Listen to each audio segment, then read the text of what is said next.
Hello, good afternoon, happy Friday. You guys weren't expecting me today, but last night's conversation was so yummy, and I just really shared a lot of my passion for helping parents through this kind of sticky situation with homeschooling and unschooling with learning differences. And I realized as I laid awake last night and I realized I should have said this, I should have said this, oh, I forgot this. So I'm coming back with part two. It may not be as long, but if you cannot, stick around live, I understand because this was not planned, but I am going to record it, leave it in this group, and later today you will also see it on my YouTube channel. So I am going to jump right in because I am just overflowing with more and more information that I felt like I did not share last night, and I got to get it out because I think it will be helpful.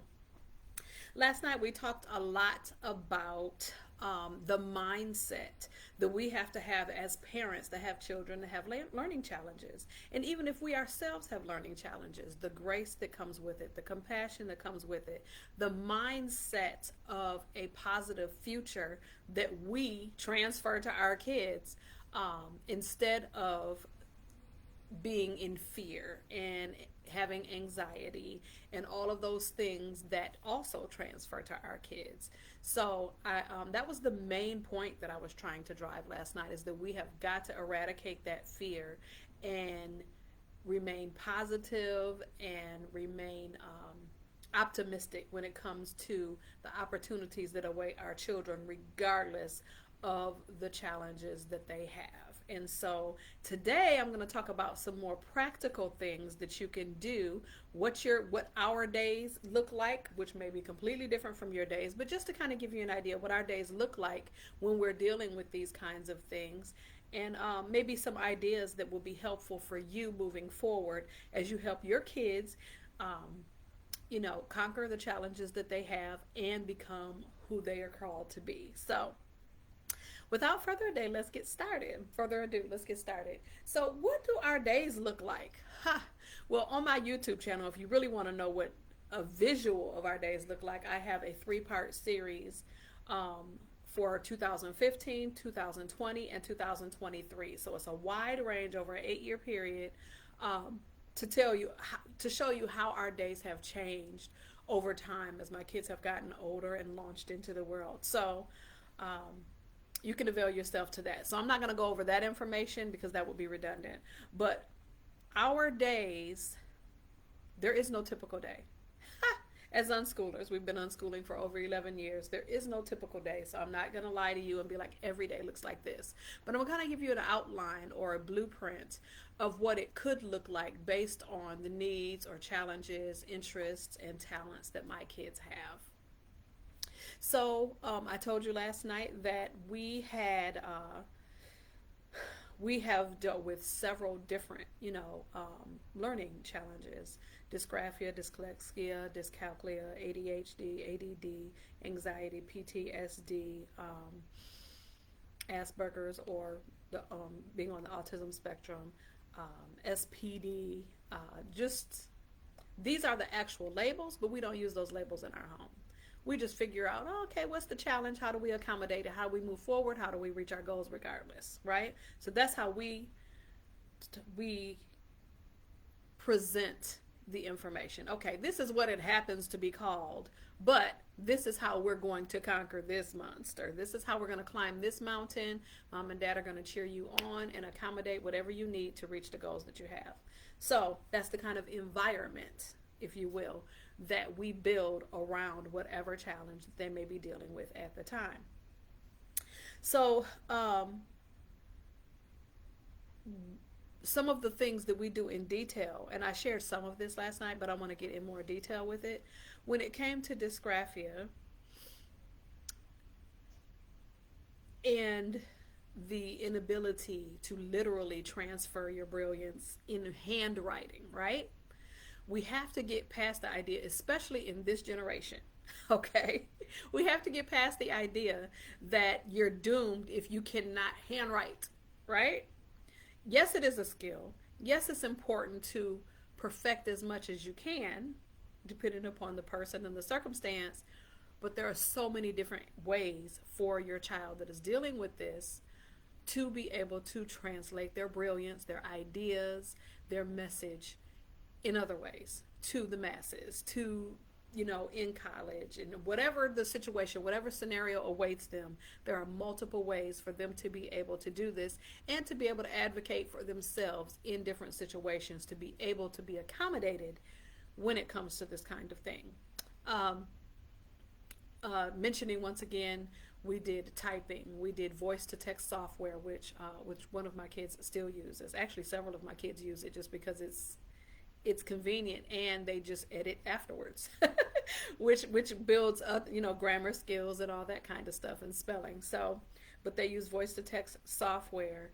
They do typing. They do. There have been times when especially when they were much younger, when they would dictate to me, letters that they wanted to write or stories that they wanted to write. The story was theirs. It was their creativity. It was their amazing storytelling skills, and I dictated for them. All I was doing was the writing, right? So we did it. We did it that way. A lot of times we would do. We would do different kinds of tactile activities, especially with the younger kids. Small Legos was very helpful in getting used to the movements and using their hands in a different way. Play-Doh,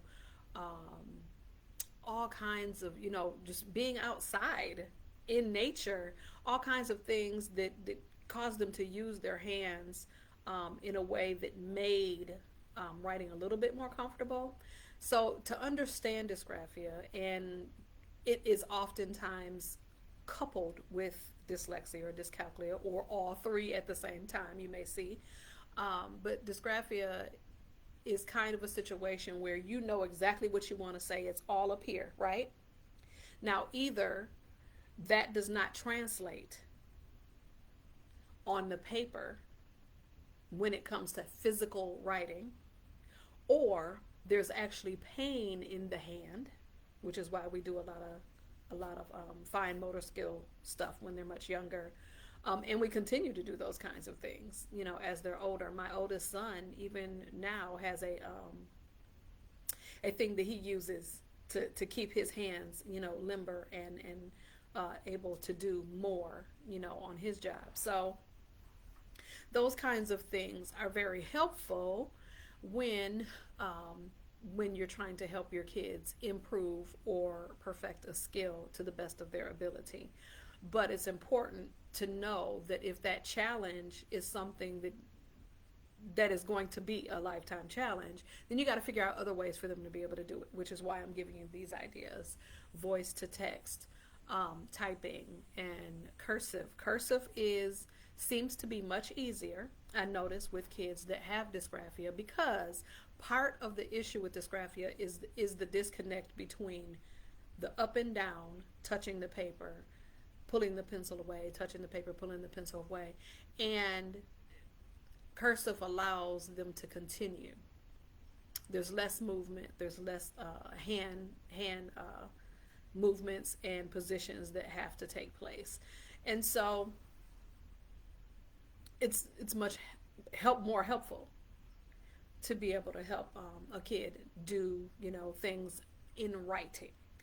But it's so incredibly important that you give your kids outlets to be able to do things in other ways. Like I said, one of my kids was an amazing storyteller and historian, and he did most of that through acting out with Legos for his YouTube channel.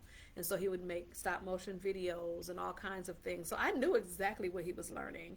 I knew exactly what he was trying to display or communicate, the information or knowledge that he obtained through his own reading and studies and things, that he was able to communicate it that way. Presentations, verbal presentations, very important. If writing is very difficult, this particular child is an amazing speaker with a wide range of vocabulary. And so you have to be able to give your children other outlets so that they can feel heard, the information and the brilliance that they have can be seen. Um, so let's move to dyslexia, because this one is probably one of the most popular that I have people contact me about. And I had mentioned that short blurbs of reading and tag team reading, me reading a paragraph, them reading a paragraph, that kind of thing. Short blurbs of reading, like comic books and what do you call them? Graphic novels. We have graphic novels on all kinds of topics. And so we've had historical graphic novels. We've had classics, classic books that are really big and really intimidating to someone that is having a challenge with reading. They have graphic novels on those. Just look it up. I'm telling you, they have graphic novel Bibles that go from beginning to end. They have graphic novel historical fiction and history, biographies. There's a lot out there. Now, are there as many as there are other books? No, but there's a lot out there. And the reason why I promote them is because those short blurbs get the information, they're learning, they're growing, their confidence is increasing, and yes, they also read Spider-Man and superhero stuff and that kind of thing too. But there are graphic novels if you're looking for different topics that will enrich their learning experience. They are out there. One of our favorites is called Max Axiom, and we have a massive stack of Max Axiom scientific graphic novels, and every topic you can imagine regarding science, different kinds of science, biology, chemistry, the works. Max Axiom has an actual graphic novel for it. So if you have a science whiz that is struggling with reading, get the Max Axiom graphic novels. I think that they will love them. And then for your younger kids, I mentioned in the comments yesterday, Reading Eggs. Reading Eggs was very helpful for my youngest son, who had struggled with reading for many, many years. And again, I talked about it. So if you're wondering, does my kid have dyslexia or whatever, go back to the first video. I'll explain a little bit on how to identify if something is just, I don't want to do it, or something, I want to do it, but I can't, so that you'll be able to help your kids. But we used Reading Eggs, and that was very helpful for him. I have a lot of parents that have spoken very highly of Orton Gillingham. It depends on your kid. I have 2 children that struggle with dyslexia that did not want formal intervention. And I struggled with that. And I thought, well, we are unschoolers. I don't want to force anything on them. But I was like, I need them to have this skill, because reading, anything that you want to pursue, any interest that you have, you're going to be reading about it, right? Whether it's online or it's in a book. So I struggled with that, but I was determined to follow them in their lead, and both of them were completely against any formalized curriculum that would help them with the situation. And so what did I do? I continually checked in with them. I continually provided the type of reading material that was easier for them to eat in chunks. And how did I know that they were learning and understanding? I asked questions, or they would volunteer information about what they were reading. And I'm like, okay. So I kept my eyes on it. I kept my finger on the pulse of what was happening to make sure that they indeed were taking or were doing well and improving and increasing in their skills. And so you might have children that doesn't happen with. And you might have to have some kind of formal intervention. And that's okay. You may say, well, we're unschoolers and we don't want to do that. Guess what? Your unschooler will thank you if they need formal intervention when it comes to reading or writing or dyscalculia or whatever the situation is. If they need formal intervention and they want it desperately, then I would not allow the label of unschooler to keep me from getting that for them. So present the information, ask them how they want you to help. How can I help you conquer this challenge? What can we do? What things are easier for you to read? Ask those questions. When does it hurt when you write? Can is it easier to use a different kind of utensil? Is it easier to do voice to text? And not saying that everything easy is the best way to go. What I'm saying is pay attention to what your particular child's needs are, because everybody's formula is not going to work for your kid. I'm just giving you ideas, but you're going to have to do the investigating. You're going to have to ask the questions. You're going to have to do the observing to see at what point does my child need me to intervene, or if I pay attention and ask enough questions, because I provide them with the tools that they need, the encouragement, and the oversight for them to be able to move through and conquer this situation. Okay? So that's mom and dad's job. I'm just trying to figure out, give you a few things to help you figure that out and move forward. So try reading eggs, try Orton Gillingham. Those are things that are very helpful. With younger children, not even just younger children, I guess this will help any kid that is struggling in the reading department. One of the things that we did when they were very young, but it could help really any age child, we made sure that language and books were all around us, that there was a curiosity about it, that there was a draw toward literature. They saw us reading. We were always getting books. We allowed them to choose books, and we got lots and lots of books on random topics that we displayed before them and allowed them to choose whether or not they wanted to interact with them. And we made sure that everybody's needs were met. If we needed, larger print, if we needed graphic novel version, if we needed, whatever it was, we made sure that there were options that everybody could choose from and explore. So keep literature in their environment. Don't shy away from it.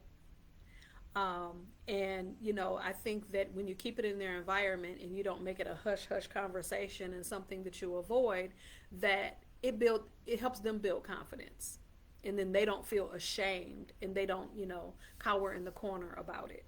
That this is just a challenge. It's just a hill we have to climb. It's not something that defines them. And so that's the kind of environment you want to create. So with dyslexia, I had one child with dyslexia, and there is a difference between a kid not liking math like a majority of the adults on the planet and a child literally having a disconnect regarding how they calculate C numbers or perceive numeric equations or just numbers in general. So again, if there's a desire there and there's a frustration, then the intervention, no matter what level you might have to go to intervene or help them, intervention will be necessary. But that doesn't mean all your kids have to love math. I don't love math, but I know how to do it. Right? I know how to, let's just put it this way. I know how to do math that allows me to adult. And then a little more of the other kind of the higher level math, but I'm definitely not an expert in that area. But with your kids, what we did is we approach everything as life application. And a lot of times that is money, or that is cooking, or that is ways to show them that numbers relate to their life versus a bunch of numbers swimming around on a page. Dyscalculia is very much it's like the brother of dyslexia, but with numbers. The numbers are still swimming around. They're not staying in the same place. They are all bunched up together, or they're saying something different than what you see them saying. And then imagine that on top of trying to calculate or trying to solve a problem with all of that going on the page. Think of it that way. So one of the things that we did that worked very well is that we approached it with her, because she was a very literature heavy, like reading Roots and Gone with the Wind in 2 days kind of literature kid. She's the one that published 4 books, before she was 16. What we did is we approached it from a literature standpoint. So we would get graphic novels that talked about calculation and math and money in literature form, such as Life of Fred. There were a couple others. The names escape me right now, but those are the ways that we approached it, in story form. And it made sense to her. It made sense to her versus me saying, here's a huge, piece of paper with a bunch of problems on it. Do them. Stop being lazy. Just because you don't like it doesn't mean you don't need it, kind of thing. The things that, most of us have heard as kids. And so approach it with literature, approach it with games, approach it with card games, approach it with life, approach it at the grocery store. Kids that deal with these kinds of things, generally, if they have something to relate it to that is personal, it is much easier to understand and apply than to expect them to calculate a page of problems. And that is how we approached it. And because we knew that all of her, I guess, the job skills or the future aspirations and goals that she had for herself were not going to require higher levels of math, so that wasn't a panic for us. What we did is we made sure that she had what she needed, living math. Do I know how to open a banking account? Do I know how to balance a banking account? Do I know how to purchase a home, purchase a car? The basics about investments and taxes and things of that nature. We instilled those kinds of things because they were life applicable and they were personal. So they were easier to understand than the way that general math is approached, in a more schooly way. So that's what I wanted to share when it came to dyscalculia.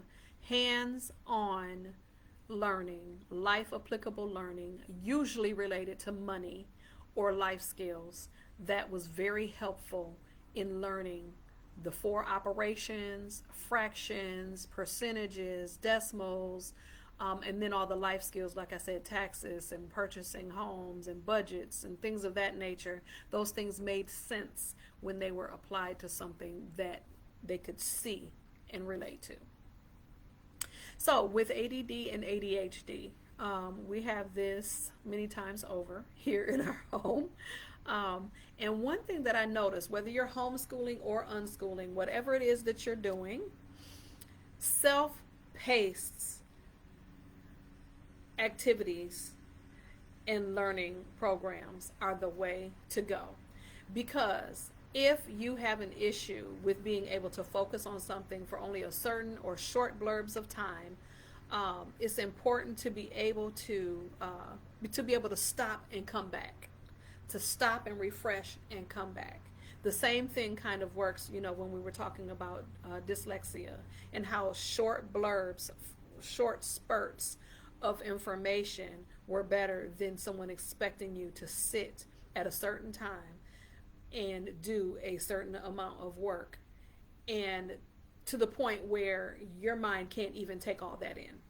It's just not even possible to be able to hone in on that at the time. So self-paced programs, self-paced activities, allowing them to create their own schedule that works for them, making sure that they have the kinds of tools and environment that if they need reminders, whether it's paper reminders, electronic reminders, alarms, reminders from yourself that are compassionate and patient, which isn't always easy, right? But those kinds of things are going to help them manage the challenge that they have.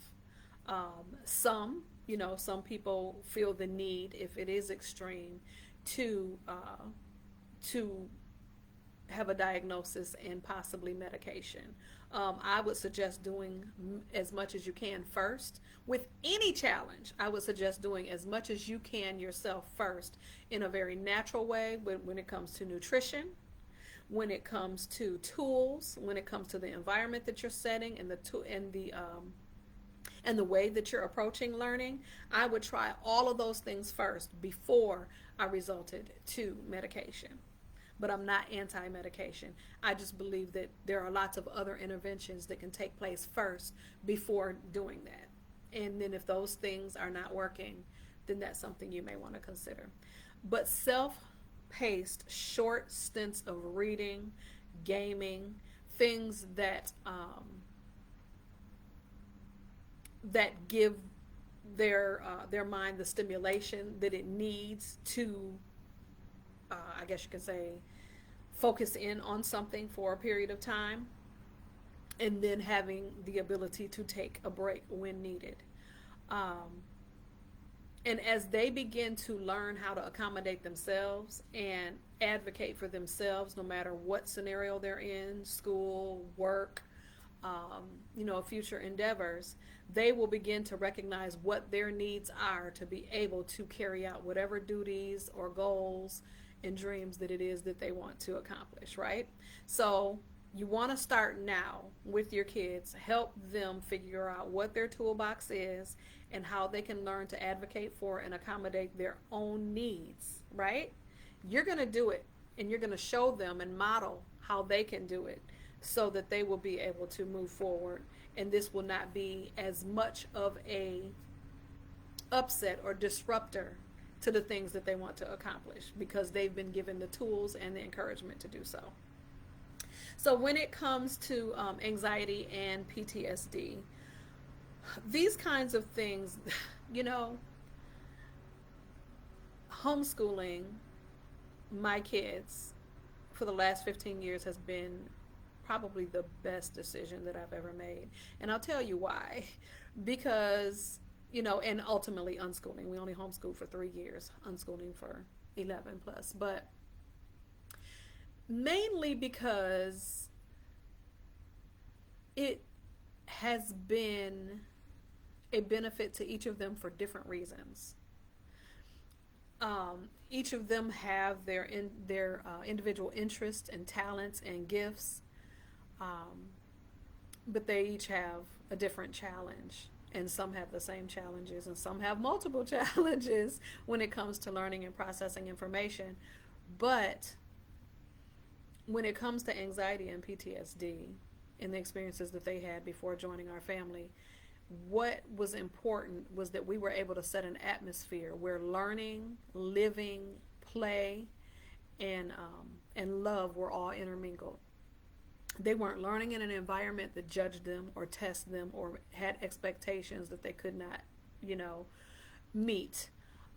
They were learning in an environment where the person that was partnering with them to learn and to grow and mature loved them, which makes all the difference. And they were learning in an environment that when they struggled, when things were hard, when they were having a moment, that moment was not in front of a group of people, that they were able to have that moment in a safe environment, at home, where they are loved, where they are supported, where there is compassion and understanding for whatever it is that they're challenged with. That has been, I believe, with all of my kids for different reasons, has made all the difference. It has really,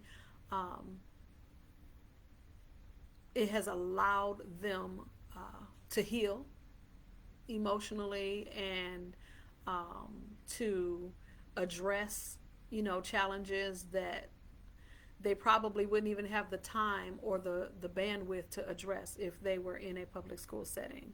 And so it's just been an amazing, amazing journey. Has it been easy? No. Have they always loved it? No. Have I always loved it? No. But I tell you what, I have no regrets, and I would never, ever, ever change that decision to have them at home, and to be able to curate the environment for them that looked nothing like a school, nothing like a classroom, nothing like what they would have experienced. And that, I believe, was the difference. So if you have children that are dealing with anxiety, children that are dealing with PTSD, children that are dealing with any type of mental or emotional challenge, I believe that it is important that as a parent we create an environment where they feel safe, we create an environment where they feel compassion and love and acceptance, and that they can grow and they can mature and they can feel their feelings, right there at home while they're learning and growing and living alongside you. So, oh. I it's been an amazing ride. It's been an amazing ride, and um, I think that it's been beneficial to all of them for different reasons. And outside of that, the other reasons include some of my kids have were what their challenges required or had them considered behind in a public school environment. And then some of them would have been leaps and bounds ahead, but held back because of their age. And so we have all different perspectives here. And here at home, they are where they are. Wherever they are, that's where they are. And we just move forward from there. There is no behind, there is no race to the finish. They are where they are. We work from where they are. We move forward. We improve. We mature, and we're able to do that at our own pace right here, in the comfort of our home, where we are loved. Right. So you get my point. So that's kind of why, or one of the massive reason why we chose to homeschool, was that our kids needed a different environment to be able to process some of the things that they had experienced. So, as far as Asperger's is concerned, or being on the autism spectrum, and I asked for your grace yesterday when it came to maybe using words that some people used, differently. But as far as that's concerned, a lot of role play, a lot of accommodations when it comes to sensory challenges and things of that nature, a lot of relational role play, a lot of, again, compassion and grace and do-overs to be able to understand, how the world works and what relationships, how relationships work and things of that nature. But what I have found more than anything is that when you have your kids, how can I put it? When you have kids that are on the spectrum, no matter what it is, routine is very important. Now, I'm not saying rigid schedule, but as unschoolers, I was challenged with that. Like, how do I create a routine for this one child, or a schedule for this one child, when everybody else is kind of doing their own thing and creating their own thing? We came to the conclusion that if we give our kids the freedom and the experience of creating the routine themselves, then they flourished much better than me trying to force a routine on them, because we know they need routine. So that's exactly what we did. And my child flourished as a result of it. And yes, every day is like this.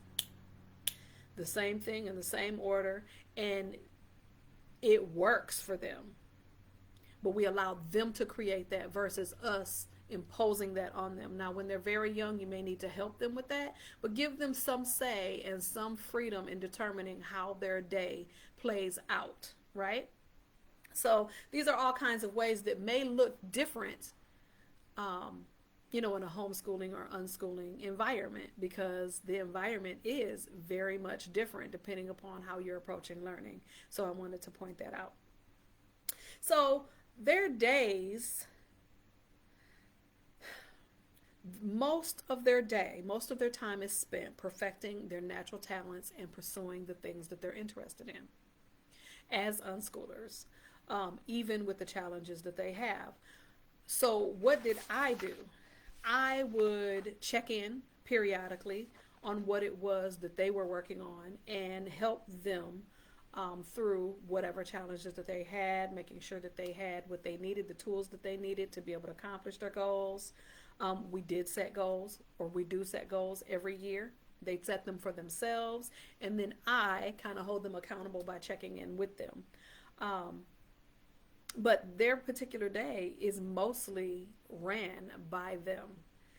we have a routine in the morning, routine in the evening, but that magical middle of the day, they could be at work or they could be here writing music, sketching new art. One of my daughters sells her graphic art pieces. They could be doing a science experiment or going for a walk in the woods or whatever the situation is, but they are in charge of that time. And I check in, especially if the challenge is to the point where it needs some intervention. I check in regularly to maybe do a tag team read with them. See how they're doing in their pronunciation. See how they're doing, at their pace of reading and things of that nature. But I don't put the pressure on where it's like every day at 2 we're going to do this, and you made a mistake and you got to get better. No, I allow them to naturally progress. I check in. I help them with whatever struggles might be happening in the moment, and then I back off for a moment. And then what has happened with that is that I have had my children begin to challenge themselves in those areas when it comes to dysgraphia and dyslexia and dyscalculia and ADHD, ADD, all of these things, right? All of these titles, these labels, they would begin to challenge themselves without me, being down their back and saying, you got to do this, you got to get better at this, you got to do this. Generally, when we approach it the way that we have, they have challenged themselves to take it to another level, and that has been amazing to watch. So I suggest that fussing about it, worrying about it, putting pressure on them, making them feel bad for it or shame because of the challenge is not going to work. And as a matter of fact, it's going to make things worse. So the best thing to do is to hold them accountable for the goals that they make for themselves and be there to help with the tools and whatever it is that they need to improve. Even if that means, taking intervention to another level, like I said before, and getting an actual, curriculum like Orton Gillingham or something similar to that. Don't spend all day trying to drill something into them that defines their struggle. If your kids work all day long, this is to homeschoolers because most unschoolers wouldn't be doing this anyway, but if your kid's entire day is focused on trying to perfect the thing that makes them insecure, can you imagine what their view of homeschooling or what their view of learning at all could be? So you don't want to spend all day long filling their day with trying to make them better, trying to fix them. That is not the kind of environment you want to give your kids, right? You didn't bring them home for that. You wanted something completely different. That's what they're going to get in school. So you want to give them something different. So when it comes to helping them through, the challenges, any of the ones that we've talked about, hit it and quit it.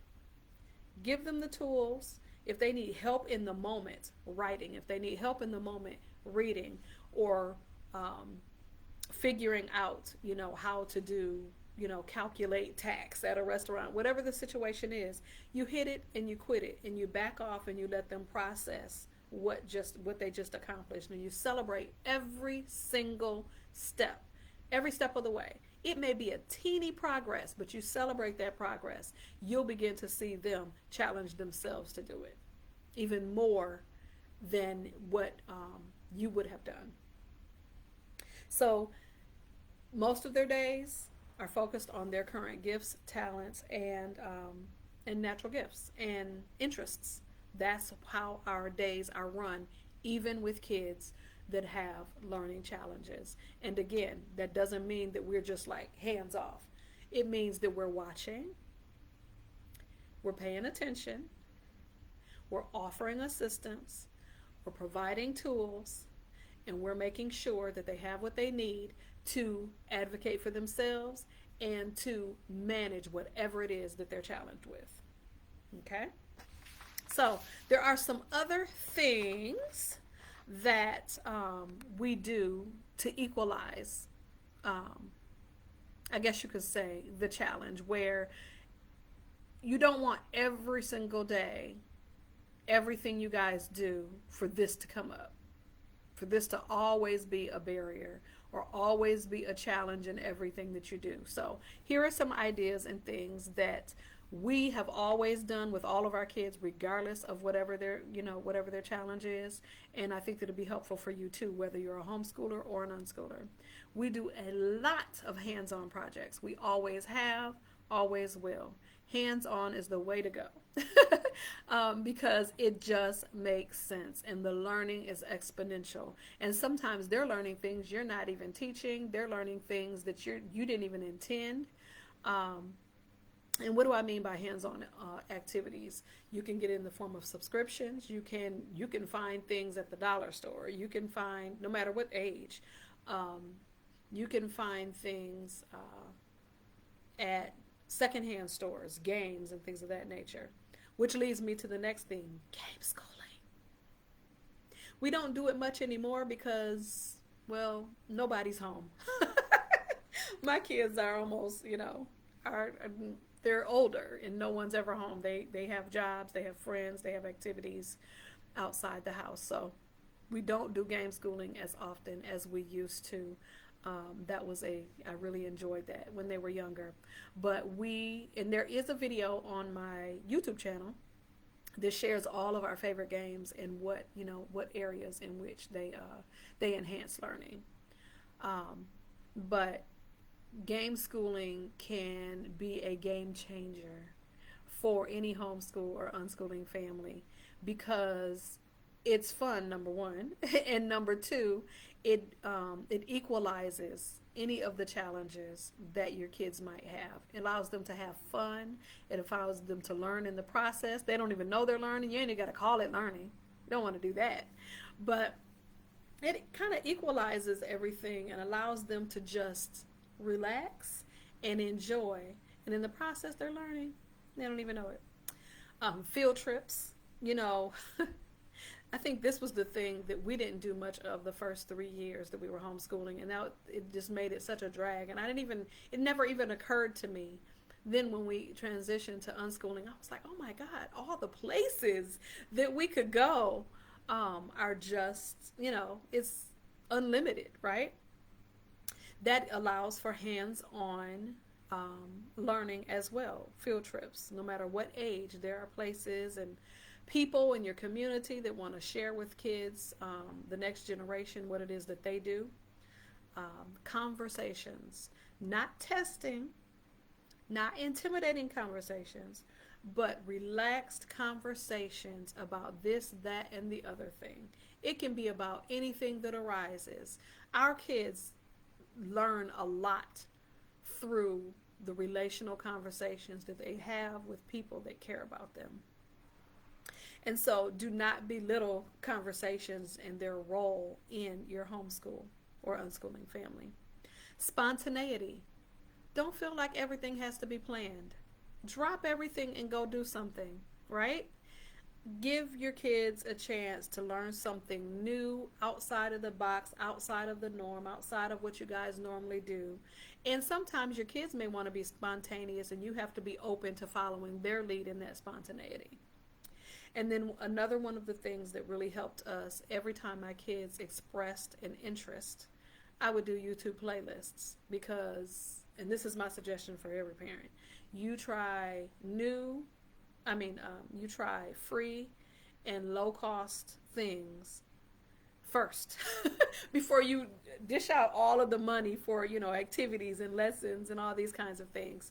But YouTube playlist was a hit for my kids. They would say, I want to know about this, or they'd mention something, or they'd be reading a book about something, and I would, whip up a playlist really quick and review the videos and just set it up for them. And that was a way that many of my kids have learned lots and lots and lots of bodies of knowledge through YouTube and, really great internet sources. So those are just some things that will help equalize what the challenges that your kids might be having,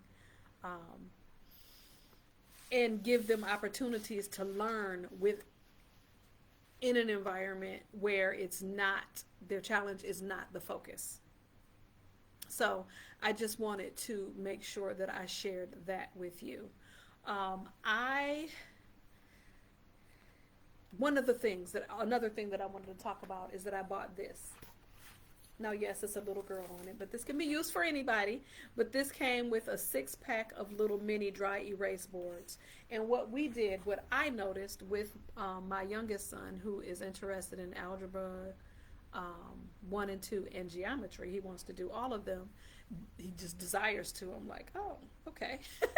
But I bought those, and I noticed with him and with my other kids when they were doing algebra 1, it was much easier, especially dealing with dyslexia, for them to be able to do a actual problem or calculation on a board one at a time versus a sheet with a bunch of numbers swimming around on it. And I noticed the accuracy in calculation, the motivation to actually do it, the desire to continue to learn a topic sometimes came with the tools that we used. And I noticed when they were very younger, we would use a big whiteboard, but I bought them all individual little whiteboards, and it made all the difference, especially with algebra, because it was already intimidating, even though they were kind of like, I think I want to know how to do this. So we dove into it, and 3 of them went through most of algebra 1, and then they were like, okay, we're done. But my youngest is like, no, I want more. And so we'll continue to do it in that way, one at a time on the board, because it's much easier for him to process and calculate, and it builds his confidence. You can do that with younger children when it comes to sentence structure. If they're learning to write, it might be easier to do something like that. When it comes to reading, one of the things that we did, when I'm all over the place, but I hope you guys are picking this stuff up. I'm just thinking of things off the top of my head. We did so many things to accommodate them, but when we had young readers and even those that were struggling, I used a label maker to label everything around the house, including the toilet, the fridge, the microwave, door. I mean, just to associate, letters and the order of letters for an item. You know what I mean?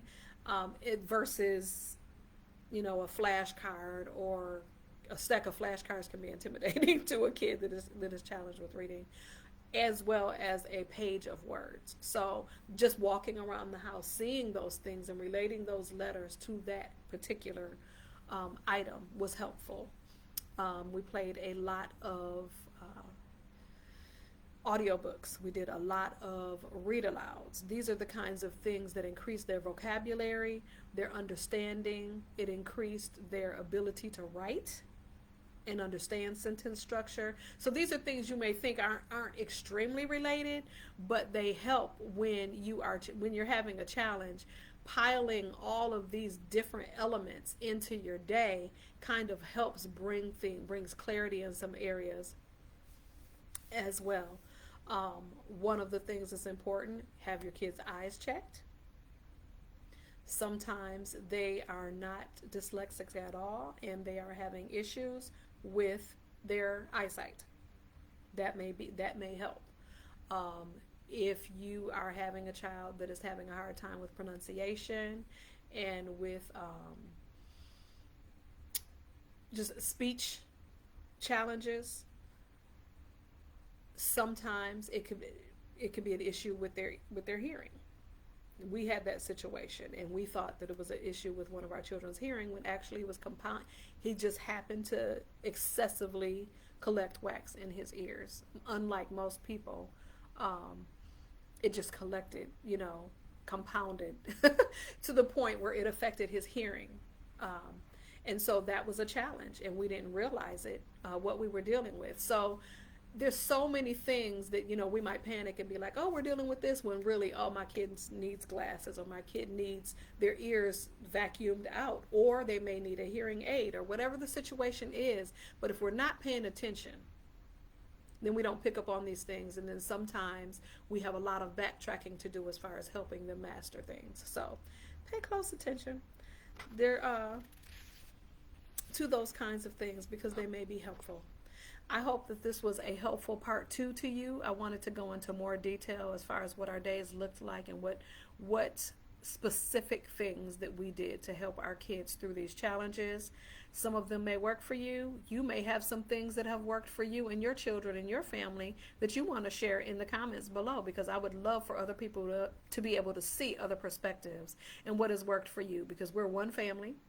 I have 6 kids, but we're one family. And so please share if you have done things that have been successful for you when it comes to any of these challenges or other challenges that your children or yourself may have when it comes to learning differences and things of that nature. So please, please, please, if you have not had a chance to watch part 1 of this video, it was downloaded last night. I will go back, and I encourage you to do that. It's focused more on mentality and how to approach these challenges, and this one is more practical. But if you have any questions, feel free to put them in the comment section along with your suggestions for your victorious the things that you've had victory and have mastered with your kids. I'd love to see all of that. And if you have questions, I will answer those in the comment section as you place them in there. So thank you very much for listening once again. This is the end of our series for now. I'll be doing a new series in the new year, and I just look forward to interacting with you guys on this page, and doing what I can to inspire you and give you new ideas and hope for the future for you and your kids as you learn at home together. Thank you. Bye.